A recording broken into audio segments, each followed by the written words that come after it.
Welcome to Sunship Podcasts with me, John McDonald. My guest today is Rain Onyx, and you've heard a little bit of Rain Onyx's story from their mom, Tinica, in the last podcast. So today, I want to get their own version of what happened when they came out, how people reacted, what happened with the church, what happened with family, and how is life now? Where is God in it all? Rain, it's so good to have you. Welcome. It's so good to be here. So, obviously, this is a podcast about faith and deconstruction and all the issues that come around that. And your background, you've got a faith background, haven't you? Yes, yeah. Grew up. Tell me a little Christian. bit about that. I guess I would say I grew up non-denominational, I guess you would say. My family was very much believed in the church being a whole, so it didn't have super strict rules according to that or anything, but it was definitely grew up in a very your whole world is Jesus. Your whole world, your whole life should be do whatever you can to progress the kingdom and that sort of thing. I think it was a little bit more we weren't strict in any way. It wasn't like, oh, you're not allowed to do this, but it was definitely everything was encouraging. It was more guidance towards this is what you should be doing, unless you have to do this, I guess. But it was, I fully very much believed in everything. So it was, I spent my entire life trying to be the absolute best Christian that I could be for, 18 years of my life, basically. Wow. But so were you kind of involved in church, or were you just attending and your family were? How did that work? I was very involved I was homeschooled, so I didn't have too many friends or stuff in elementary school and kind of going into middle school and stuff like that. So I ended up going to a youth group to a church. We didn't actually attend that church on Sundays, but I went to the youth group of it, I think starting when I was 12 years old, kind of. And that was my one social thing. So that was the thing I was excited for every single week. And we had a worship thing at for 2 hours, and then a Bible study for 2 hours, and then a 2-hour event. So I was there for 6-7 hours every Friday. And I spent many years just attending it every single time. And then eventually when I got old enough, they had a thing called a student leader, which is essentially you're too young to be an actual leader, but you basically get to help out and go to all the meetings and run things here and there and stuff like that. So I did that for a couple of years. And then our youth pastor ended up moving, and we spent probably close to a year without a youth pastor. So it kind of turned on all of the leaders to kind of each take what they could to run the whole thing. But a lot of the actual adult leaders, had jobs and lives and stuff. So they did what they could, but it was a lot harder for them. So it ended up being me and two of my friends, basically, who were all in grade 12 and 11. And we ended up essentially running the youth group mostly by ourselves for around a year or so. And that was planning all of the events, writing up 10-15 minute sermons to give at the end of each thing. And basically we just spent hours every week, pouring ourselves into creating this youth group, because for so many of us, that was our space. We absolutely loved that youth group to death. It was for me, it was basically top priority, right after school, because you got to do school, but it meant literally everything to me at that time. Wow. So you were organizing activities, you were doing some preaching and teaching. Yeah. Wow. How did you like that aspect of it? Was it enjoyable, or was it just this has to be done?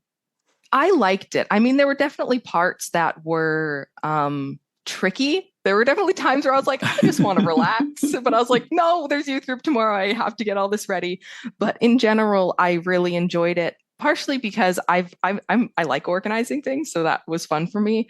But then partially because it was I felt like I was doing something for God, and like that was the most Yeah. important thing. As I always felt like I'm not doing enough. Like even when I was doing all of that, it still felt like I'm not doing enough. I should be reading my Bible more. I should be praying more, because it's just, I think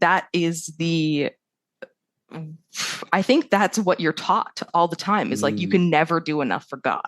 Like yeah. there's always something you could be doing more. You should always be striving for, to be as close to Jesus as possible. Yeah. So anytime you do anything for yourself, you felt like, oh, should I be doing something for God right now instead of something for myself? Yeah. So I did enjoy it, but it also made me feel like I was being the good Christian that I should be. Yeah. Yeah. Yeah, I know exactly what you mean. But it's interesting because I often ask people, like, how do you know when you've done enough? Because there's always something you could or should or must or ought to. Yeah, You know. I would say like I don't think there is ever you've done enough from what I've Mm. experienced. No one that I knew, like even the pastors at that church always talked about how I need to be doing more. And it's like their entire job was dedicated Whoa, to God. And it was just, that's crazy. that's just how you grew up as, is just, you can never do enough. You always need to be doing more. And you should always feel Yeah. guilty about not doing enough. Yeah. I'll come back to the youth group in a moment, but you spoke about playing music and you're still involved in music, aren't you? Yeah, I'm currently Yeah. going to a college for music, so that's really exciting. Yeah. So what is it you want to do with it? You want to perform or produce or? I want to produce. That's really my big thing. I love performing, but I know for me that I have a lot of anxiety and a lot of Mm, performance issues. So, I would love to do little things like that, but yeah. I don't think I Stage is can not make a the job stage is out not of the it. best place to work those out. No, no, definitely not. So yeah, no, producing is really Wow. what I'm interested in. Any particular genres or?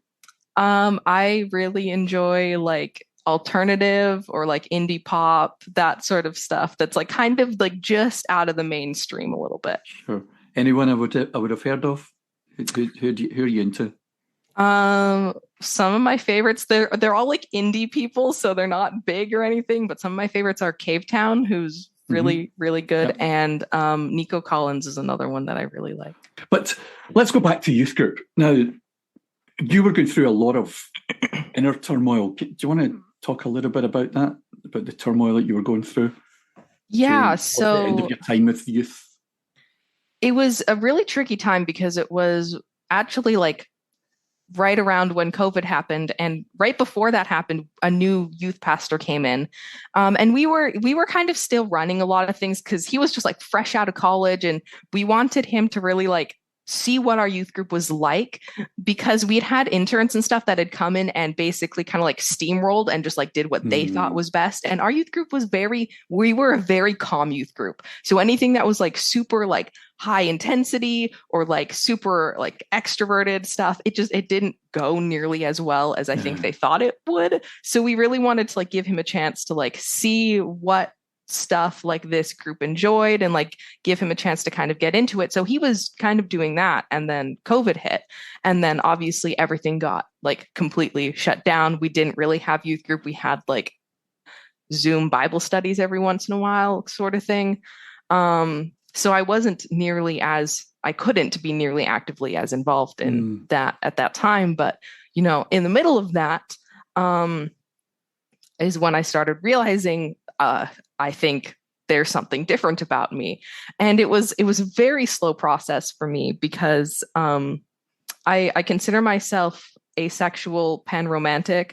So asexual basically just means I experience like little yeah. to no sexual attraction. And I had been grappling with that for like Mm. years. That was the part of my identity that Like, I felt like very, why is everyone fancying someone and I'm not, kind of thing? yeah, Like, yeah. exactly. And it was, and it just one of those things when like, I feel like I knew it about myself since I was like 16, but you don't really let yourself like fully believe it, because it's like well, no, that's a queer thing to be, and I can't be that way. Mm. But it was, even a little bit before COVID, I had been realizing like more and more, like, I think this actually might be me. And during that time, I ended up meeting a friend who was also queer and also, had grown up in a very Christian and religious environment. Yeah. And they were amazing with just like, we kind of had each other to like figure ourselves out a little bit. And through that, I ended up finding this person that I ended up liking. And I was like, oh no, I shouldn't be liking this gender. This is not correct. And I went through like many months of being like, well, maybe I don't actually like them. Maybe this is just me being confused, or like all of these sorts of things. Because it is a little bit more tricky for me to figure out if I actually like someone or not, because I think most people look at someone and they're like, wow, that person's hot. I clearly like them. And for me, it's more just like, oh, I want to be cute and romantic with that person. But it's a little bit harder to like distinguish those two things. So I was able to just like deny it for way longer than I probably could have been able to otherwise. So I was going through a lot of that, and I started doing like a lot of research on, what does the Bible say about this, and doing a lot of like self-reflecting and like praying and, basically just, it was constantly me just being like, I want to pursue this with this person. And it was just constantly praying to God, being like, if this is wrong, stop me. If you don't want me to doing this, then close that door. Like, I don't want to go down a path that is wrong. I want to follow what you want, basically. And just, it was months of that before finally I felt like, well, nothing has stopped me. I feel accepted within this. So I pursued How that do you mean accepted? with this person. I accepted just by God, not by other people, just accepted. Right. I personally felt like that God is okay with you being you, kind of thing. Yeah. So I ended up pursuing that relationship for probably around 3 months before I actually came out to anyone, which was maybe not the exact best decision, but it was a really difficult like time of both of our lives, and I think we definitely needed each other in that moment. So you're in this relationship for 3 months, and is that helping you to figure out where you're at internally? It definitely, it definitely did. It was like I wasn't really putting a label on it at the start. I was like, I knew I still liked guys, definitely. But I was like, there's a lot of different labels out there that you can kind of put on it. So it was helpful to just like have that person that I could talk to and like figure stuff out with. But yeah, we were in this relationship for like 3 months, and then eventually I was, figured I should probably tell somebody about it. So it was a very slow coming out experience. Like, I told some of my friends, and then they were okay with it. So I told a couple more of my friends, and then they were okay with it. And then I was the big one, which was telling my parents. And that was like, it was very terrifying. How did your mom and dad react? I would say it was definitely a process for them. Like, the initial reaction was very much just like, okay, I still love you. Now I need to sort this out, kind of, Yeah. I think both of them had already started deconstructing from, Christianity at that time. They had already gone through that process for a couple of months. So they were definitely like already on the track of like getting there. They just had to like speed run that process a little bit because now they had a kid who was gay. But they were both very good with it. It was definitely like a lot of questioning and like them trying to like just, everyone that grows up this way is going to have some sort of internalized homophobia. Like, I had to work through that. And I think all of my family did as well when I came out to them, because I think it's just, it's always seen as like, oh, well, they're just choosing to be this way because, they don't have proper faith, or, there's always an explanation for it. Or they've been abused, or they've not had a dad, or they've not had a mum, or, Exactly. So I think for them, it was just a lot of like reevaluating everything that they've been told and have believed their entire lives about that. But I knew, because my parents are extremely accepting now, and ever since I was little, like they've always said to me, like, like, if you're gay, we still love you. Like they would say that to me just every once in a while. I don't know if they had like some sort of like sixth sense as to what was coming or what, but like I never had a fear that I was going to be kicked out or I was going to be abused or, so. It's funny speaking with your mom, because, she goes through that list, like, well, she's not been abused. She's got both parents and she's been loved and help. Yeah. I don't understand. Yeah, no. And that's the thing, is it's like, for me, it was that same experience for me, like figuring out myself, because I was like, well, I'm feeling these ways, but these things have never happened to me. And then that was me realizing, like, the light bulb of just like, oh, I guess some people are just like this. Why weren't we taught that, Wow. But wow. And then, from there, I had to tell the youth group. Oh, wow.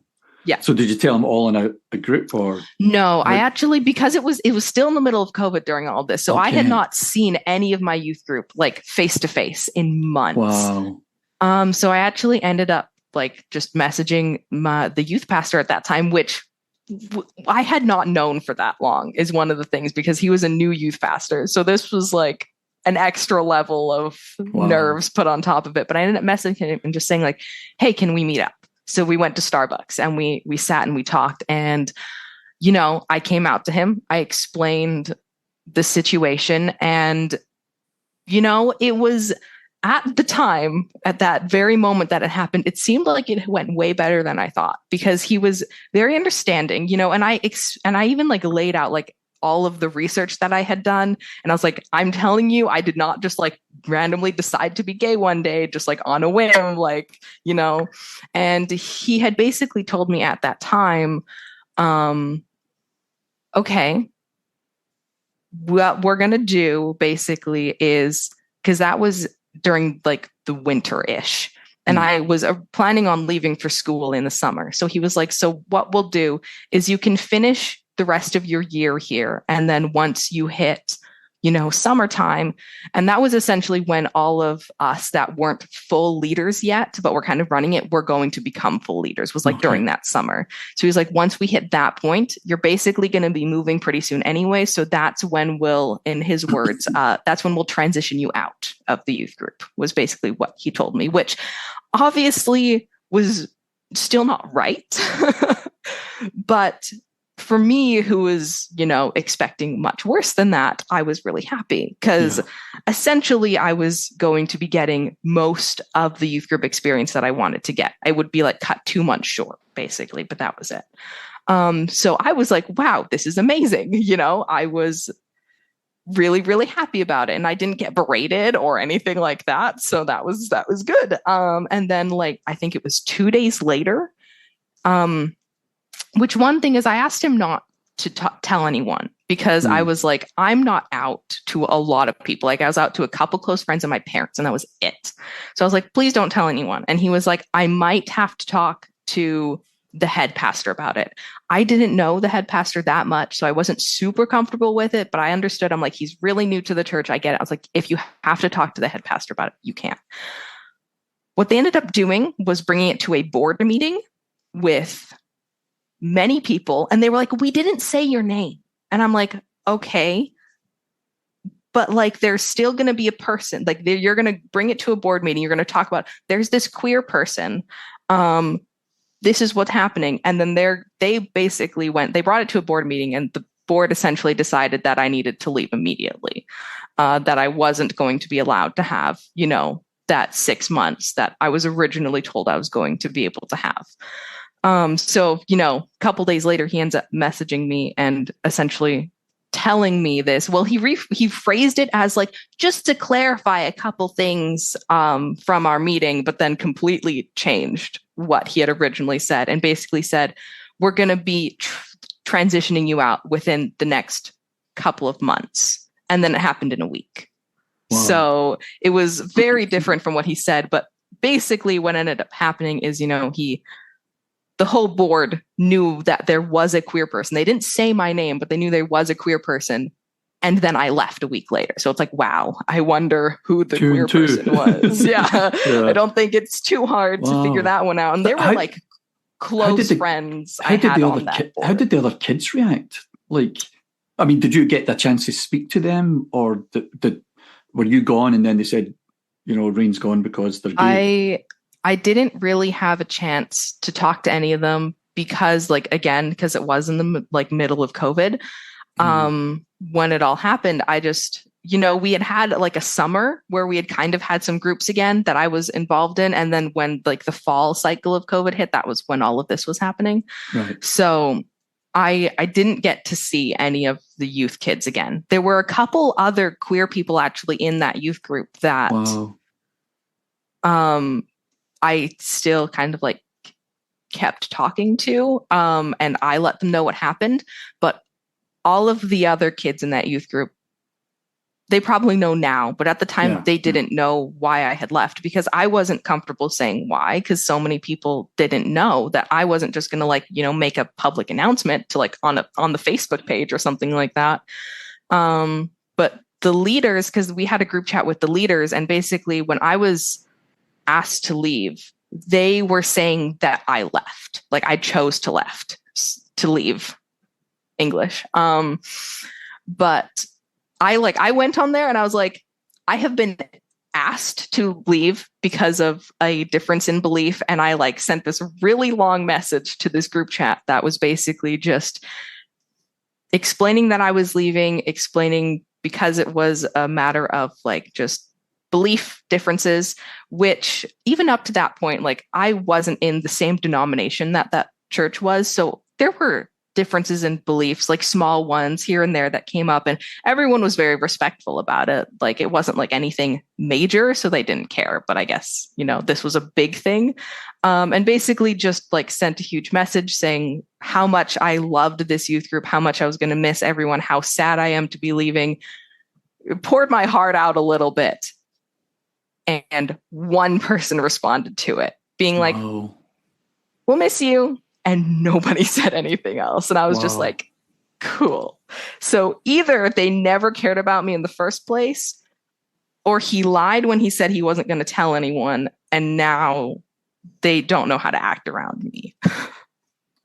Yep. That was my immediate thing, is maybe they're tricky, or maybe they've been told not to speak to you. Yeah, it wouldn't. Yeah, it has happened in other places where kids have been told, okay, you need to avoid that person now. You can't speak to them because we've handed them over to the devil. Yeah. Or whatever. You know the lingo. Yeah. Wow. How did that make you feel, Rain? I mean, that must have been a very painful time for you. It was brutal. Because I told you before, I was homeschooled. So I didn't really have many friends. I've had my one best friend my whole life. And there's this little group of 4 of us that I have been close to for probably 10 years or so. Yeah. But apart from that, I didn't have any other friends. I was homeschooled. I didn't have a lot of way of meeting people. So that youth group was my social place. It was the place that I went to make friends. It was all of that. It was again, what I said, it was the most important part of my life, essentially. So losing, basically what gave me so much meaning in my life. And on top of it, I looked up to all of the leaders in that youth group, so much. They were the people I wanted to embody, as I got older and stuff. So I've always been a person that I've always been a teacher's pet. Ever since elementary school, I wanted my teachers to like me. And I was the same way in the youth group. I wanted the leaders to like me. I wanted to be the person that they went to when they needed something. And for so long, first child was. Syndrome. Yes, exactly. I'm the first child in my family.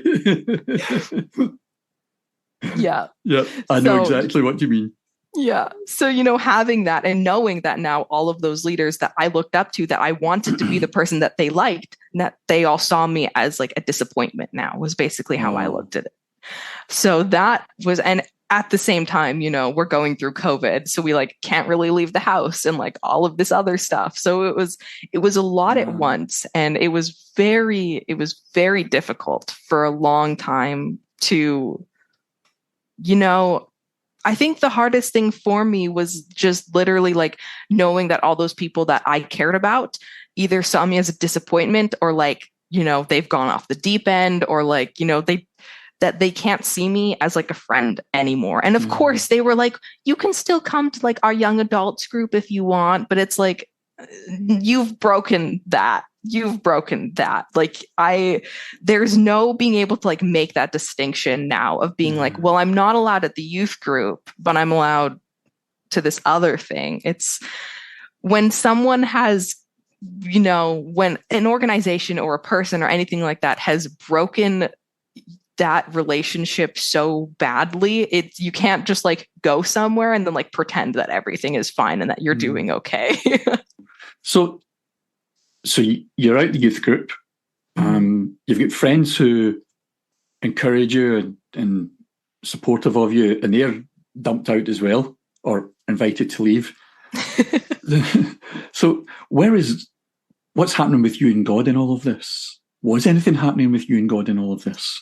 Definitely. Oh, definitely. Like it was a very slow process for me, but it started with being queer and just realizing, I went through the process of, I can't believe that queer people are bad. So then it was for me going, okay, is God bad, or is the people that are following God bad, Wow. So it was that process for me. And, eventually just came to the conclusion that religion has formed this whole, rally against the queer people thing. And then from there going, okay, if the Bible is,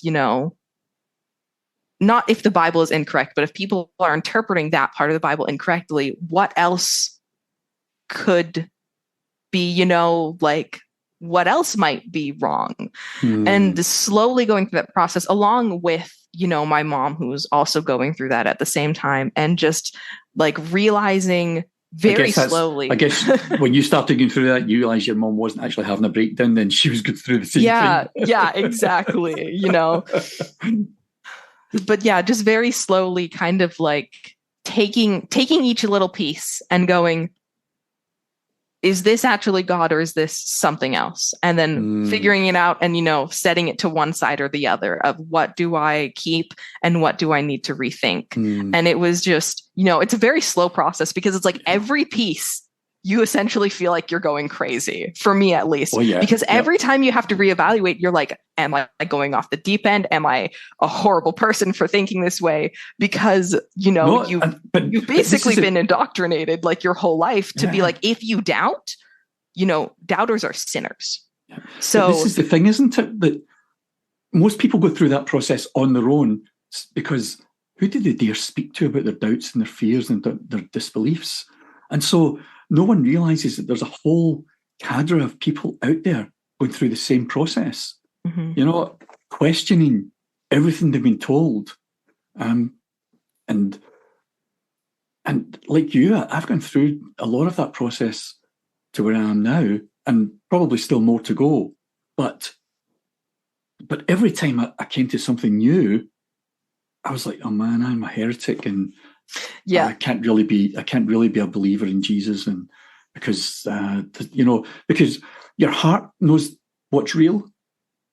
Internally, there's something in you that knows what's real, but then your head fights against it because of what you've been told your whole life. That's exactly what it is. Because I wrestle. It is like growing. I think part of what I've come to realize is a lot of Christianity is, being controlled or being manipulated. And it's, that's the whole point of manipulation, is to think that like you manipulate people into thinking that if they step out of what they've been taught, that they're horrible or that something horrible is going to happen to them. So it's like, I'm sure most people don't do it intentionally, but that is how a lot of Christianity works. Well, the system is exactly like that, isn't it? It's designed to herd the sheep, if you like. Yeah. And a lot, yeah, it's just crazy, because I think you're right. People are just passing on what they've had passed on to them without critically thinking about it. And I think that's what's missing. Is critical thinking is missing from a lot of Christianity. Mm-hmm. Because we're told that, well, if we don't understand something, well, that's just God's plan and you're not supposed to understand it.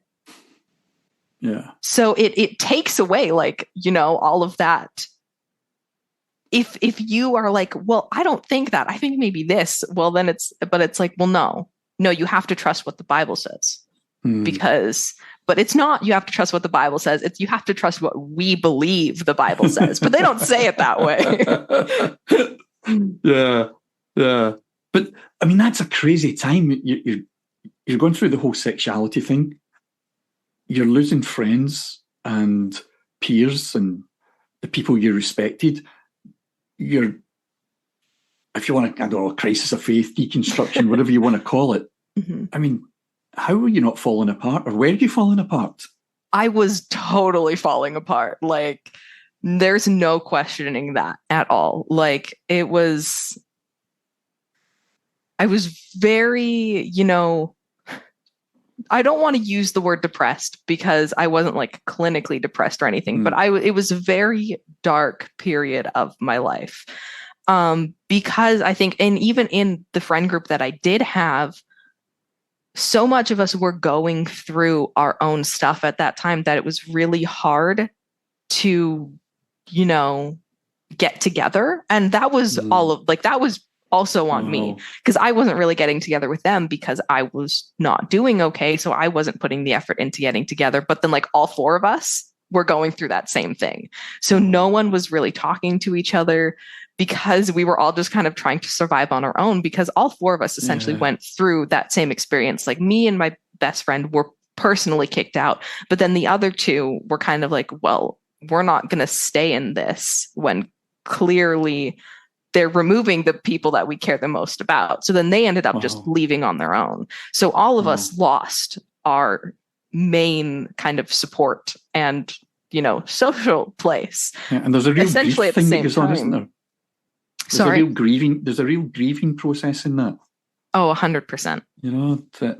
Especially when you've invested so much of your life in it.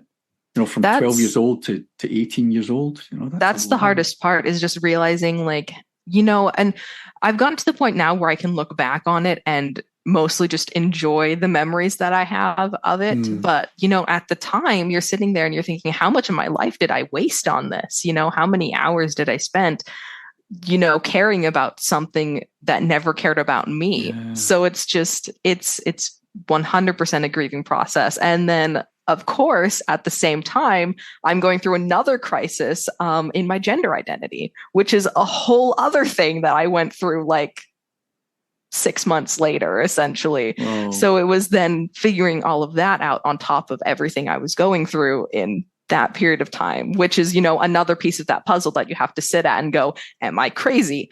Am I a lunatic? Am I, mentally ill? So yeah. So, I mean, how did you process all of that? Because that's a lot to process for anyone. But when you're that young, I mean, you're 18 years old, and you're processing the loss of friendship, the loss of your relationships. You're kind of losing a bit of the sense of yourself, because you're suddenly like, I'm not who I thought I was, and then you're trying to process the pain. And I'm guessing there's some anger and like sense of injustice even about what's happening to you. How do you process all of that, Rain?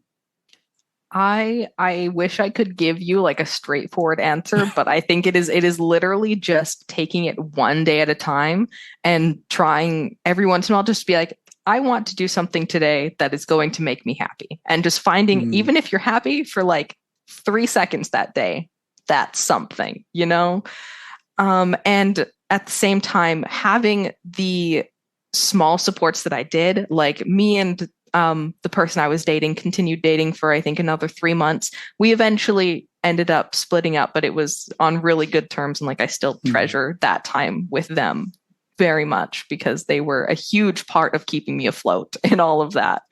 And yeah, just like, and then stuff like, you know, this podcast and other like online resources that make you realize like, maybe I'm not as crazy as some people, as I was taught to believe I am, you know, finding other people that are going through the same thing and just knowing that you're not completely alone in it. And then, you know, having my mom, who was also going through a lot of the same experiences. And I think a lot of people were, but my mom was the most vocal about it. So, you know, and hearing all of these things that she was learning. Yeah, I know, right? But just being able to like, you know, hear from her the things that she's been hearing about online and like have someone to be able to talk through it a little bit was, you know, really good. And it was really interesting because, you know, sometimes one of us would bring up a puzzle piece that the other person hasn't thought about. And then the other person will go, well, no, that's crazy. And then, you know, we'd sit on it for a couple of days and then we'd be like, maybe that wasn't so crazy. Maybe that was just me not having deconstructed that part yet, you know? Wow. Well, that's great having someone to bounce that off of and just like, you know, am I crazy? Am I a heretic? Am I going off the deep end? Mm-hmm. Wow. So where do you think you got to with you and God and all of that? I think I just discovered that, you know, God is way better than most people say. And they say that God is great, but then they don't teach that God is all that great, I think. So it's just kind of like, I guess the way that I look at things now, if I'm deciding, like my moral compass has completely shifted to essentially looking at something and going, is this hurting someone or is this helping someone or is it doing neither? And if it's hurting someone, well, then it's not a good thing and you shouldn't do it. If it's helping someone or loving on someone, well, then it's a good thing. And if it's not hurting anyone, it's just kind of a neutral thing, then it's a neutral thing. And I know that like that perception is going to change a little bit depending on the person, sure. Obviously. Yeah. So maybe there isn't this like standard moral compass that everyone should follow, and then just using that and then going, well, whatever is not, you know, whatever is hurting someone, if God is like, you know, the most loving creature out there, well, then he would never do that. So I'm going to not believe in this part of this. I'm going to restructure how I've believed about this and kind of just, you know, moving that from one way to the other. And I think, you know, also kind of in some way taking off like the blame or like the responsibility of God in a lot of things, because I think like, even if you think about like, you know, healing the sick or something, so many people talk about like, oh, God's like saved me from death and it was a miracle. But then it's like, okay, but God didn't save this person from death. So did he hate that person? You know? So I think I've kind of taken off that responsibility from God and just going, you know, life happens how it happens. And there are things we can't explain. Exactly. So that's that's the problem, isn't it? There has to be an answer for everything. It's like, it's almost like we can't just say, do you know what? I don't know. Yeah. I wish I had an answer, but I don't know the answer. I don't know if there is, you know, but I'm much more in that place now, but there was a time when I was like, I just had to have an answer or make one up. Yeah. You know, no, I think that's one of the really big things. Yeah. Yeah. Wow. That's not a bad place to come to. So you go through all this, and then as you're coming through that, you discovered that you're having a gender identity crisis. How do you mean? What do you mean by that? A lot of people won't understand what you're talking about. Yeah, sorry. Basically, what happened is the person I was dating at the time came out to me as non-binary. And I think for me, a lot of what happened is I would go, this is crazy, until I saw someone that I really care about, you know, do that thing. And then I'd be like, now I have to rethink this. So, you know, them coming out as non-binary kind of was like, okay, well, I guess that has to be okay then, you know? And that was another little piece of the puzzle that I had to figure out. But once I figured out, like, for those listening, what's non-binary for those listening? Non-binary essentially means that your internal like way you view yourself is not as a girl and not as a boy. It's somewhere in between or somewhere completely away from that. But it essentially means any sort of gender identity that isn't strictly a boy or like strictly a girl. Again, there'll be people listening who won't guess that. No, of course. Sorry, I'm so that's all right. Like, you know, enraptured in queer culture now that I don't think about it quite as much. So you're wrestling with that then. Am I not a boy or a girl, or am I something, or how are you? What's the process going on inside you with that? It was definitely like opening the door to realizing that, okay, maybe this is a part of me. And it took a very long time for me to figure it out, because I went through, you know, I'm the kind of person when I'm trying to figure something out, I like look everything up. So I'm like looking up like, okay, what are all of these different options that I have in front of me? And then going, does this option feel like right? No, not really. Does this option feel right? No, not really. And, you know, kind of going through all of them. And it took a long time, and it took a lot of experimenting. Like for me, like when nobody was home, I would so I had long hair at the time. So like one of the tricks you can do is like put it in a ponytail and then like flip it forward and then put a hat on. So like you look like you have short hair basically. And like trying all these weird different sorts of expressing gender and seeing like what felt like it fit me and what felt like it didn't, you know, and like kind of experimenting through that. And it was, I would say, like several month long process. And also like talking to my partner at the time and being like, can you try calling me he, or can you try calling me they, to see how I felt about it? And I think some people just like, no, like this is exactly how I feel. And I'm just not that person. I also just like overthink things way too much. So even if I had a moment where I was like, this feels right, I was like, maybe it doesn't though. So, you know, it was a long process of going through it. I guess it's how you feel long term rather than just in a moment in time then, is it? Yeah. So what I ended up kind of figuring out about myself is that I am gender fluid, which essentially means that my gender identity can change very suddenly or gradually over time. And, you know, it's been even after I came out, I was still discovering more about, you know, my gender identity. And, you know, I've settled down to the point where I feel like I would describe myself as essentially like a trans masculine person. So transgender towards the masculine side. I wouldn't say that I'm like 100% a trans man, so I don't like fully identify as a man, but like 95% of the time, the way I feel feels more like a boy, leaning towards that side than, you know, in the middle, or a girl or something like that. Wow. So for those listening, please give this some thought. And if you want to go and look things up and find out more, because this is happening to a lot of people because they've never had the freedom to explore this before. You know, so don't just dismiss it as being a crazy person on the podcast, but really, you know, speak to people, read things, and you'll discover that this has been around a long, long time, but it's just been repressed for so many decades or more, you know, centuries even. So I just wanted to put that in there for people listening to catch that. And the thing about myself, I would say too, is I think you hear a lot of people like on media and stuff, they say like, from the moment I was 3 years old, I knew that I was a boy, you know? And I think that is a completely valid way to be. And for me, it was not that. Not because I haven't felt this way my whole life, but because I think it was just such like a thing that was either not talked about or only talked about negatively, that it was like I did not even let myself for a second consider that possibility. So it took me being like, maybe this is okay to, you know, explore that. And then once I figured out, I like looked back on my life and I was like, that makes so much sense why I was feeling all of these things from being, you know, 7 years old.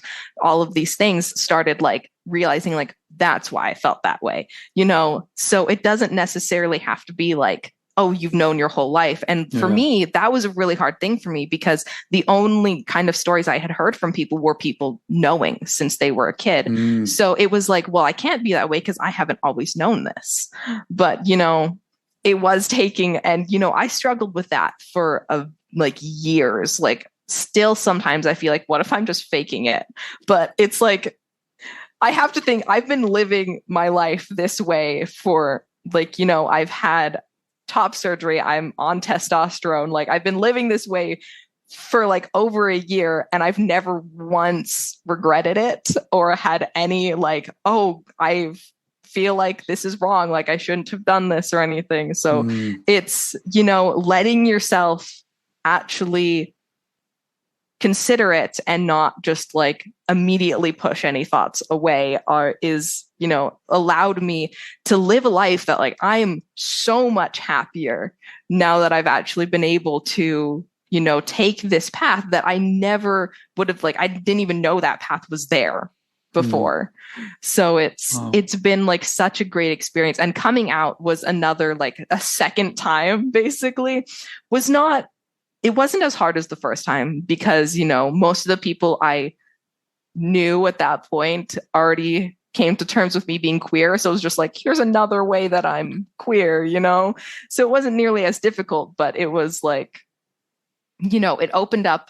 I think that's one of the things that actually, like, really helped me get out of kind of that, you know, depressive episode, was like allowing myself to fully and truly actually be who I am, like, one final time basically, and having the people around me accept that and, like, you know, be able to call me by my preferred name and by my pronouns and stuff like that was like incredibly euphoric. So how did you come to the decision to for a name change, and how did you, I mean, did you just pick that name out of the air, or was that a deliberate it was definitely deliberate. A lot of it is like, you know, I watched a lot of stuff online and read a lot of things online about, you know, kind of the typical steps that trans people take. And not everyone does. I know a lot of trans people that have kept their name at birth, especially if it's more gender neutral and stuff. But like for me, I realized the name I was given at birth was a very feminine name. And I just felt, you know, uncomfortable being called something that was extremely feminine. If someone reads that name, they're going to assume that it's a girl that they're talking to. So I just like looked through a list of, you know, names and picked out a lot of the ones I like. And actually, like, I believe the name I ended up choosing came from a point when it was like me and my mom just randomly would like sit down and come up with names for like my future kids, which I'll never have kids, honestly, but we just really liked creating names. So I think Rain was actually like on that list of names that we had just created that we really liked. So I ended up choosing that one because I don't know. It's like you look at a bunch of names and you know, you say them to yourself so you can feel like, oh, do I feel like this one suits me and whatever, or not at that time. And like at the time, the reason I chose Rain is because I was like, rain is a good thing. It, you know, it nourishes the land, but most people see it as like a sad thing. Like, you know, that's when people sit in the parking lot and cry in the rain. So I kind of saw rain as like a bittersweet sort of experience. And that's very much how I felt at that time, was extremely bittersweet, because it was like all of this really terrible things are happening to me, but I'm learning who I am and being able to like experience this amazing side of life that I never knew was there before. So that was like the reasoning behind it at the time. So how did people react to that? They've had to adjust to the fact that you've come out as gay. Now they're adjusting to the fact that you might be trans, and now they're adjusting to the fact that you're changing your name. How did that? Yeah. The people that know you, I mean, or people that don't know you that well, but are acquainted with you, maybe.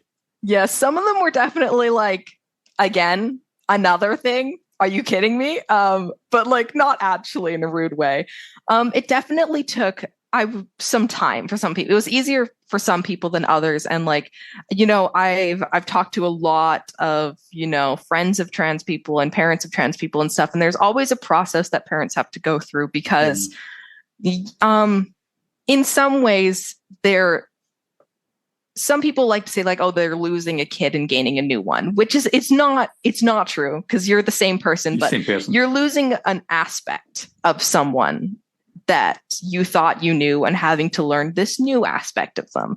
So it is a process. And especially, I think it was really difficult on my mom, me changing my name, because she really liked that name when she gave it to me and stuff. And I kept telling her, it's a beautiful name. It's not me. It doesn't feel like me. So I think that was, a process for her. And for friends and everything, it's always takes time, because you have to change like how you view that person. Because it's not as simple as like, oh, I need to like, okay, I'll just say he instead of she. Because the way our society is built, it is built to treat women differently than we treat men. And even if you're like the most blanket statement, like try to see everyone the same, it's the way our society is. You can treat them with the same respect and everything, but you're still going to treat them slightly differently. And I think a lot of people don't even realize that they do it.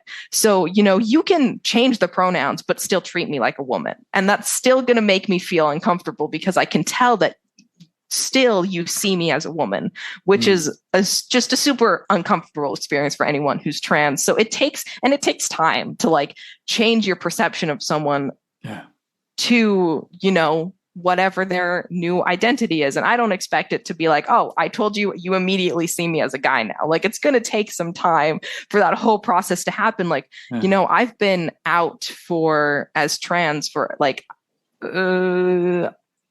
almost 2 years now to like my family, a little bit longer to some people, a little bit less than other people. And, some people are still on that process of having to like change how you see people, because especially people that have known me for basically my whole life, it takes time, and that's totally okay. So your mom's okay with everything. Your dad's okay with everything. What about the wider family, cousins, aunts, uncles? How's it going with that? So my whole entire extended family on both sides are all very Christian. So it was, I feel like everyone has like, oh, that one gay cousin or something like that, I never had that, partially because all of my cousins are quite a bit younger than me. And also just because, I've grown up in a super, Christian extended family. So for me, I didn't like personally come out to every single person, but I came out personally to both sets of my grandparents. And, my one set was completely lovely about it. Like they're definitely, had to like, they were like, we don't totally get it, but like, that's okay. And like, they're super great. They've been, working on my new name and, my pronouns and all that stuff. And, they get it wrong a lot because they're old and whatever, but like, I don't care. Like the fact that they have accepted me and what do you mean they're old? How old are they? Oh no, I don't really know. I'm only teasing you. It's the kind of old where they call me by like my brother's name accidentally often. That's all right. Oh no, I'm not there yet. I'm not there yet. I might be in my 60s, but I'm not at that stage. I'm just teasing you. No, yeah, you don't think about it when you're a kid. I don't need to know how old my grandparents are. I know. But yeah, they were absolutely amazing about it. And then my other set of grandparents, my grandma on that side is the same way. Super lovely about it. Like, again, like same kind of thing. Anyone, they don't really get it, but they care about me enough that they're willing to like put their own kind of like the way they've been raised aside so that they can still have that relationship with me. Which is really sweet. And I honestly feel so lucky to have like 3 out of 4. Like 3 out of 4, 3/4 is pretty good. Wow.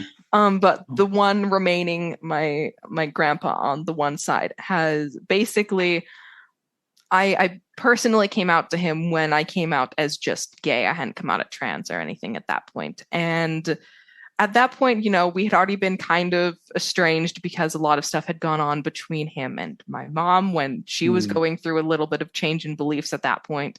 So we didn't really have a super close relationship at that point, but I still decided to come out to him personally. And, I literally got about as far as, I have something I need to tell you. I like guys and girls and people in between. And that's as far as I got. I didn't get any further than that, because as soon as I said that, it was basically just, well, this Bible verse says that's wrong, and this Bible verse says that is wrong, and if you don't repent of this, then you're going to hell. And it just, I didn't really get another word in at that point.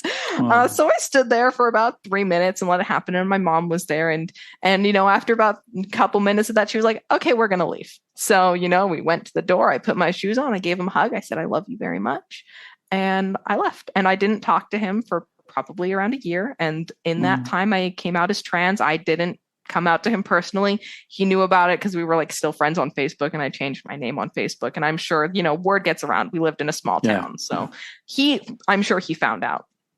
And, I took that time away. We weren't, our family, none of my family was close to him anyway, so it didn't really matter. And then, I 6 months ago or so, I moved to go to college. So before I moved, I was like, I'm going to give him one more chance before I move. So I messaged him and I said, "Hi, I'm moving soon. If you want to meet up sometime before I moved, I would love to see you before that." And he was like, "I don't know who Rain is. If you're going to talk to me, you have to talk to me as my old name," essentially. And, basically just completely blew me off, and has basically, from what I got from that conversation, if I want to have a sort of relationship with him, I will have to be a straight cis girl in order to, have any sort of relationship with him. So I have not talked to him since then, and I honestly don't plan on it. It's sad how religion does that, though, isn't it? That when you get so caught up in these beliefs that they come before your family or the people that you love or who love you, it's incredibly sad. It is. It's very sad, and it's difficult because it's I know that he thinks he's doing the right thing, because the way he was raised was basically, if someone steps out of line, well, then you don't have a relationship with them, because if they lose their relationship with everyone, well, then they'll have to, come back into line. So essentially, he believes that if everyone just abandoned me, well, then I would have to, be the good Christian person again. And so you're up to date. You're at music college. You've had some surgery. Is there still faith there somewhere with you and God, or what's happened with that? I would say, I'm not sure how to put this. I would say that I kind of at some point hit a point where I said, I want to kind of, I guess you could say, the pendulum swang. And right now I'm kind of taking a little bit of a break, I guess you could say. And I really want to just figure out what I believe about the world. And I haven't said I don't believe in God, but I haven't really been saying oh, I'm following God, or I'm kind of at a point right now where I would say it's a big question mark. I think deep down, I do know that God exists, but I think I have to give myself all of the options to really I guess, when you've been told what is right and what is wrong your whole life, I'm giving myself the space to be able to kind of make that decision for myself. So I'm taking a little bit of time just to step away from it for a little bit and just see how I view the world without that filter on. Wow. I think if and probably when I do kind of delve back into that, it won't be the same thing that, I left. When you've been told your whole life this is what it's like, and you start to see that maybe it's not, well, you have to find out for yourself, what is it really like? Which is the journey I'm still on, So for me, I've reconciled the fact that God is a loving father. To me, that's who he is, like the perfect father. Yes. But that's been a process, like I say, I'm in my 60s now, and I'm still delving into that. Mm-hmm. And the more I delve into that, the more I'm stripping away all of the things that I was taught that God is like, or Christianity is supposed to be like, and having to then feel, so what is it then? You know, if there's no hell, then is there an afterlife? And if so, what is it? And I don't have answers to that or conclusions to that. Yeah. You know? And I think that's the really, honestly, one of the most beautiful things that I have experienced with deconstructing is that you don't have to have answers for that. And it's okay that you don't have answers for that. Because I feel like when you're a Christian, you're supposed to have answers for anything just in case someone comes up and asks you about it, because you need to like know everything so that you can like get people to follow God. So if someone comes up to you and asks you a question that you don't have an answer for, it's like, I've failed because I can't answer this person's question and get them to go to church. So it's just like, you know, being able to not know is like one of the most relieving experiences that I've had. And like right now, that's where I'm at. I'm able to say, I don't really know what I believe right now. And if I had said that, you know, 4 years ago, it would have been like, what do you mean? You have to believe that God is real. Like you can't think all of this. So it's like, I think it's just like having that like relief of just being able to be like, I don't need to know right now. And I've needed to know my whole life. So it's just a very nice break. Cool. That's a brilliant place to stop, Rain. I've really enjoyed this chat. Yeah, me too. Loved it so much. I've loved your honesty and your openness. It's so wonderful to hear the journey you've been on. And I love the fact that you feel confident enough in this loving being that we call God to say, you know what, you're okay if I hit pause for a while, or they're okay, or she's okay, or it's okay. I don't know. I'm not always comfortable calling God he. You know. Yeah, no, I feel the same way. And I never know what to call. You know, like they. They is probably the closest. You know. I think so. Yes, she. If everyone's in their image, then God must be feminine and masculine. I think God uses all pronouns. Awesome. Rain, thank you so much. It's been a real pleasure having you. It's been awesome like being here. Cool. Bye-bye. Bye.